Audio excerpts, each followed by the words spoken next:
ക്ഷേത്രങ്ങളിൽ പരമ്പരാഗത വെടിക്കെട്ട് ഒഴിവാക്കി ആധുനിക രീതിയിലുള്ള വെടിക്കെട്ട് നടത്താൻ ആലോചനയുമായി കൊച്ചിൻ ദേവസ്വം ബോർഡ് ക്ഷേത്രങ്ങളിലെ ഉപദേശക സമിതി അംഗങ്ങളുമായി ഇന്ന് ആലോചനാ യോഗം നടത്തും.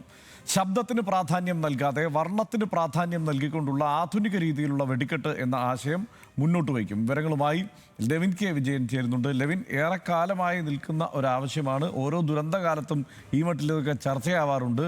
ഇപ്പോൾ എന്താണ് പുതിയ നീക്കം?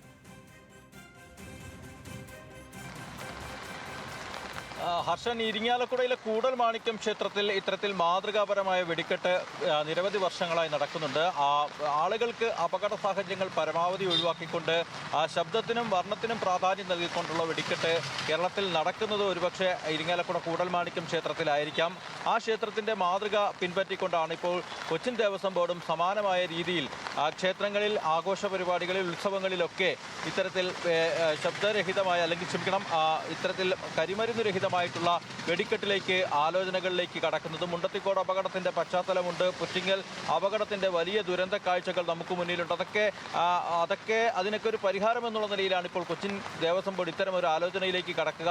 കൊച്ചിൻ ദേവസ്വം ബോർഡിന്റെ കീഴിലെ ഏറ്റവും പ്രധാനപ്പെട്ട ക്ഷേത്രങ്ങളിലെല്ലാം ഇത്തരത്തിൽ വരുന്ന ദിവസങ്ങളിൽ അല്ലെങ്കിൽ വരും വർഷങ്ങളിലൊക്കെ ഇത്തരത്തിൽ ഒരു വെടിക്കെട്ട് നടത്തുന്നതിനെ കുറിച്ചുള്ള പ്രാഥമിക ആലോചനാ യോഗമാണ്. ഇത് എത്ര കണ്ട് പ്രാവർത്തികമാക്കാൻ കഴിയുമെന്നുള്ളത് ഒരു ചോദ്യചിഹ്നമായി തുടരുമ്പോഴും അത്തരമൊരു യോഗം നടത്തി ചർച്ച ചെയ്യാനുള്ള തീരുമാനത്തിലാണ് Devaswom board president K Raveendran അടക്കമുള്ള ആളുകൾ. ഇന്ന് തൃശ്ശൂരിലെ ആസ്ഥാനത്താണ് യോഗം നടക്കുക. ആ യോഗത്തിൽ മുണ്ടത്തിക്കോട് അപകടമടക്കമുള്ള പശ്ചാത്തലങ്ങൾ വിവരിച്ചുകൊണ്ടായിരിക്കും ഇത്തരത്തിലുള്ള പുതിയൊരു മാറ്റത്തെക്കുറിച്ചുള്ള ആലോചനകൾ മുന്നോട്ട് വയ്ക്കുക. നമുക്കറിയാം, തൃശ്ശൂർ പൂരം അടക്കമുള്ള പ്രധാനപ്പെട്ട ഉത്സവാഘോഷങ്ങൾ കൊച്ചിൻ ദേവസ്വം ബോർഡിന് കീഴിലെ വിവിധ ക്ഷേത്രങ്ങളിലായി നടക്കുന്നുണ്ട്. അത്തരത്തിലുള്ള മേജർ ക്ഷേത്രങ്ങളിലടക്കം ഈ നിലയിൽ മാറ്റങ്ങൾ വരുത്തുമ്പോൾ എന്തെല്ലാം കാര്യങ്ങൾ ആലോചിക്കണം, അതിന് പിന്നിൽ മറ്റെന്തൊക്കെ കാര്യങ്ങൾ ക്രമീകരണങ്ങൾ ഏർപ്പെടുത്തണമെന്നുള്ളതടക്കമുള്ള കാര്യങ്ങൾ സ്വാഭാവികമായി ചർച്ചയിൽ ഉയർന്നു വരും. ഒപ്പം തന്നെ ഒരു വിഭാഗം ആളുകൾ ഇതിനെതിരെ എതിർപ്പുമായി നേരത്തെ തന്നെ രംഗത്തുണ്ടായിരുന്നു. അത്തരക്കാരെ കൂടി വിഷയത്തിൽ ഉൾപ്പെടുത്തിക്കൊണ്ടുള്ള ചർച്ചകളായിരിക്കും യോഗത്തിൽ നടക്കുക. ഏതെങ്കിലും ഇന്ന് 11 മണിയോടുകൂടിയാണ് യോഗം നടക്കുക. അതിനുശേഷം ഈ യോഗത്തിന്റെ പ്രാഥമിക വിവരങ്ങൾ നമുക്ക് ലഭ്യമാകുമെന്ന് പ്രതീക്ഷിക്കാം. ഹർഷൻ, ലെവിൻ കെ വിജയനാണ് വിവരങ്ങൾ നൽകിയത്.